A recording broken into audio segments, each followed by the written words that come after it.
You asked and you shall receive. Starting in the S Tier 4 defense this week, we're going to have, you guessed it, the Dallas Cowboys. The Dallas Cowboys last week, they legitimately shut out New York on Sunday Night Football, so prime time, in their first game of the season.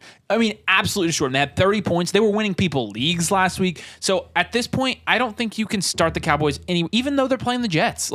Literally, if they do half that, they're going to be a top 3 producing defense in week 2. And it's the Cowboys. Enough said. They have good defenses. Dan Quinn. All right, our second up here in the S tier might surprise you a little bit.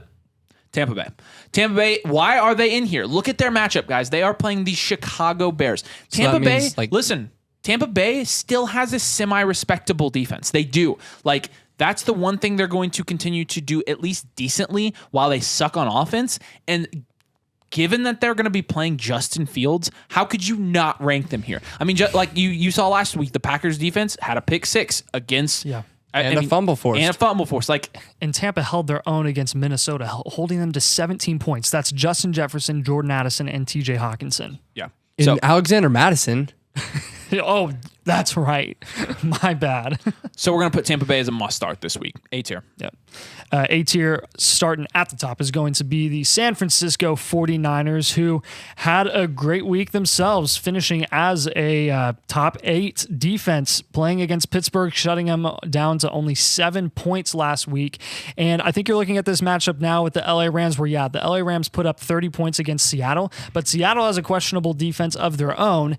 And the Rams for years have had their way with Seattle, really since McVay has been a relevant coach there. So, you've got to be looking at the Rams taking a step down offensively, at least from a points perspective. And the 49ers, when they have Nick Bosa, which is right now, because, they signed him and everything, they're going to be a top, at least A-tier defense here in every single ranking. You can count on it. Then we're going to have the Giants playing the Arizona Cardinals. The Giants allowed 40 points. Of course, half of that was from the Cowboys defense scoring that for them. But the Giants are playing the Cardinals. And when you look at what Washington did, who's a very good defense themselves, they finished with 14 fantasy points last week against Arizona, which was good for a top 5 finish. And I think when you're looking at the Giants this week, they're going to be out for blood. They're going to be ticked that they got embarrassed by a division rival, and they're going to want to beat the crap out of those guys. Beat them, bro. Beat the crap out of the Cardinals. So I'm expecting a big week from the defensive and offensive side of the ball for the Giants, and they will close out the A tier there. Yeah, next we have the Commanders, who this last week they tied with the Eagles, the 49ers, the Falcons, and they got 14 points for you this last week against, granted, they were playing the Arizona Cardinals, but they had 3 sacks, 60 tackles, blah, blah, blah. They were really good this last week, and they are going up against 60 tackles. Russell Wilson? So I think they're gonna have a pretty easy time, holding them to not very many points scored if the Broncos keep up their ways of the last years. Behind them we have the Jets. We saw what they did Monday night, and they're going to go up against the Cowboys. And we were just talking about how good the Cowboys' defense is. Well, their offense, because the defense was so good, didn't really get to show off much on Sunday night. So we'll see. I mean, you still have to worry about Tony Pollard. You still have to worry about CeeDee Lamb and Dak Prescott. But the Jets, they have Sauce Gardner. They have that great defensive line, and they're going to have the opportunity to, any given week, hold an offense to really not being able to do much. Behind them, we have the Eagles. Like we said, the Eagles tied with the Commanders and all those other guys at the top with 14 points, and they're playing Justin Jefferson. And last year they held Justin Jefferson to, what was it, 6 receptions on 12 targets for only 48 yards. Yeah, they blew away Minnesota. CJ Gardner-Johnson is not there anymore, but they still have Bradbury, they still have Slay, and they seem to still have Justin Jefferson's number. Yeah, absolutely. Let's drop down to the next tier. We're going to have the New Orleans Saints here. They are playing Carolina. In week 1, they had 12 points. They had 52 tackles, actually. So, wow. Yeah, I know, which is crazy. So, but they're I was just reading what was in front of me. It's almost like every single play in the NFL. It's almost like every single play in the NFL ends in a tackle, unless it's a touchdown. So, yeah. I mean, look at what the Falcons defense did last week. They had 14 points against the Panthers. How many tackles? The Falcons had 74 tackles. That's a lot. So expect the Saints to have a big week against that Carolina Panthers offense, particularly because Bryce Young is going to continue to struggle, I think, as a rookie. We've said that for a while. We like Bryce Young long term, but expect him to have a few growing pains. And honestly, the Saints have a pretty respectable defense as well, so we like them in the C tier. The Cleveland Browns are going to be next. The Cleveland Browns are playing the Pittsburgh Steelers, and this is in part because the Browns are a pretty decent defense. They were middle of the road last week. They had 9 points, but they were playing the Bengals. But it also is because Kenny Pickett, I mean, as long as the Browns don't play their third string defense, like they're probably going to get the best of Kenny Pickett. And so you saw that last week with the 49ers defense. The 49ers defense was 6th last week and had 14 points. So I think right now defenses going up against Pittsburgh is a fairly decent matchup. So we like them in this top 12 as well. And then the Atlanta Falcons. The Atlanta Falcons are playing the Green Bay Packers. And with the Green Bay Packers, again, you have a quarterback in Jordan Love that is still fairly inexperienced. So this honestly could go one of two ways.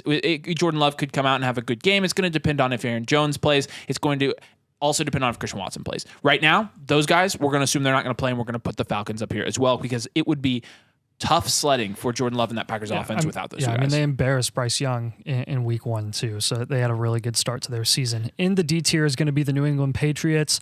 More often than not, you're going to see the Patriots higher than this, but in a game where we expect it to be more pass happy than normal for a New England Patriots game, you still got to have them here on these rankings. It is still a Bill Belichick defense.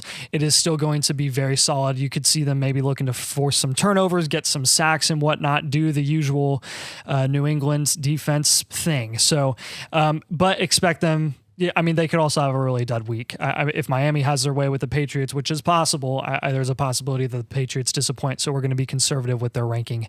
Denver is going to be last here playing the Commanders. Look, when you saw the Commanders' offense only put up 2 touchdowns against objectively the worst defense in the NFL with the Arizona Cardinals week 1, that is not encouraging for the foreseeable future. And I think seeing the Broncos hold Vegas to 17 points is also promising as well. I mean, you got 16. Pat Surtain there as well, who's going to be lined up against whoever, I mean, probably Terry McLaurin. So that's just another weapon from a passing game perspective that Sam Howell is going to struggle to get the ball to. I think it's going to be a rough week for Washington and a hard-fought game, but the Broncos are going to have some nice points there scoring for you defensively. All right, if you're streaming defenses, there's your ranking. So those are some guys you can go target on your waivers. Let's drop down to another position you might stream, and that's going to be kicker. We've got some kicker rankings. I'll let you start in the S tier here with Justin Tucker. Oh, yeah, I got it easy here. Justin Tucker. He's never really going to lose you points. You're not going to have to worry about him. Week 1. Well, that wasn't because he missed anything. It's just because he only had 1 field goal attempt, and he's automatic. He made it, his 30-yard field goal there, so he had 5 points. But next week going up against the Bengals, you're hoping that the Bengals, this it's so weird to say, that they stop the Ravens more in the red zone, and maybe Justin Tucker can get some more field goal attempts, get some points for you there. It's Justin Tucker. Yeah, Justin Tucker. He's going to be fine. All right, in the 8th tier, we're going to have Jason Sanders. Jason Sanders from Miami is playing at the New England Patriots. I mean, again, This is a pro because of New England's defense. So if you're assuming that New England's defense is really that good, they're going to be able to stop Miami from scoring touchdowns once they get into the red zone or even close to scoring position, which could ultimately result in more field goal attempts and less touchdowns for Miami theoretically. I mean, because you have to think about it this way. Tyreek Hill and Jalen Waddle are going to get those. They're going to get the Dolphins in field goal range at the very least. Yep, and at that point is how much is the Patriots defense going to hold? We're going to bet a lot. And so we expect Jason Sanders to be busy on Sunday. Jake Moody's going to be next. He is playing the Rams, and I think you can expect him to be busy all season with extra points and field goals when their offense ultimately doesn't score, but their offense is scoring a lot of points. At this point, like, we're starting a kicker in a very, very high-octane offense, and we're pretty comfortable with that most weeks. And then we've got Dicker, the kicker. He's going to be the last guy in this tier. They are playing the Tennessee Titans, and, with Tennessee, they looked mid last week, but we expect Cameron Dicker to get a lot of volume against any team because he is playing on a Justin Herbert team, and that offense looked a little bit more high octane yesterday than they did last year. They're throwing the ball down the field a little bit more. They got into field goal range a little bit more. I don't remember what he did week 1, but I did watch it. He was kicker number 6. He had 12 points. I did watch him. He hit some good field goals. So we like Dicker the kicker here at the end of the A tier. Yep, and in the B tier is going to be Harrison Butker. We love him a lot, but this is just going to be another situation where you've got some questions. I mean, we would assume that Travis Kelce is going to play this week, but again, I mean, Butker did not have the best week possible. And I mean, he does have some dud weeks because the Chiefs do score so many touchdowns once they get into scoring position in the red zone, which happens to be often. So playing against the Jacksonville Jaguars, I think you gotta see the Chiefs coming into this game angry. They're going to want to win this game after getting beat at home in their Super Bowl celebratory game against the Detroit Lions. And I think there's going to be a lot more touchdowns than there are field goals in this game. Then we're going to have up next Daniel Carlson, who usually, again, another guy that's often going to be higher than this, but he did start poorly. I mean, he's finished as, I think, the number 1 overall kicker the last 2 years or something like that. And something like that. Yeah, I really like his situation. And again, just going against Buffalo, Buffalo could have the ball more often than not in this game, but we will have Carlson here in the B tier. He's just so automatic. He's such a good kicker in the NFL. Then we're going to have Younghoe Koo playing for the Atlanta Falcons and going up against Green Bay. I think when you're looking... Go Barry. Yeah. There is so much talent there defensively for Green Bay, but I think you're going to see a lot of, again, sort of like a Fangio-style offense not Fangio-style defense, where they're going to play a lot of soft coverage, which is going to be able to allow the Falcons to push the ball downfield and maybe get into scoring position, but not get a ton of touchdowns. We don't really know. We'll see, but you got to count on Koo, who's a very good kicker. We are overanalyzing this. Like, we have to be, right? You got the next tier. Yeah, they asked for it. Chase McLaughable is playing here with... he's a good kicker. He's with Blake. Yeah, but he's with Baker Mayfield. So really, for me, they're playing the Bears. I don't trust Baker Mayfield in the red zone. So I think even if against the Bears, the Tampa Bay Bucs are able to advance the ball, you know, how many times is Baker Mayfield really going to turn that into a touchdown? And then with their, suspicious running back committee there at best, I think they're going to be taking a lot of field goals, and McLaughlin's going to get some laughs. Dustin Hopkins here playing for the Browns. Man, we just love talking about kickers, but they're playing against the Steelers this week, and so I mean, you got a division rivalry game here. Hopefully, some points going up on the board, and we're just going to assume that Deshaun Watson is going to be able to get him into scoring position. In the D's tier here, Jason Myers is going to be playing at the Detroit Lions. Expect a high offense game there.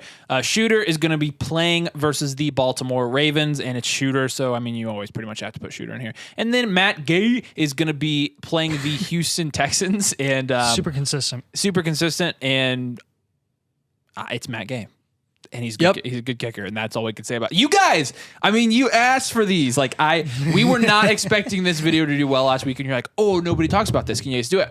We were looking to find, those things. We gave you so much analysis. We're looking to find those gaps the video. in the fantasy community, and of course, the gap we found is defense and kickers. But someone asked us to double this as a weather report. And I thought that was so funny. Well, because I said, I don't know why you'd want to watch. And somebody said, well, we'd watch you guys do the weather. Yeah. But people wouldn't. I mean, there are better weather people than us. So, all right, do us a huge favor. If you liked the debatably, we're in like the A tier of weather people. Yeah. No, if we did it one day, all right. I think we'd do well. Yeah, make sure you drop a like if you appreciate this video, because you dropped likes really last week today. And we looked at our likes and we said we're doing this again. So if you want us to keep doing it, drop a like. Did you notice those dark clouds? Oh my gosh. Make sure you subscribe as well. It really helps. FoxFantasy.com/domain to join our community and hear all of our jokes there. Thanks for watching. We'll see you.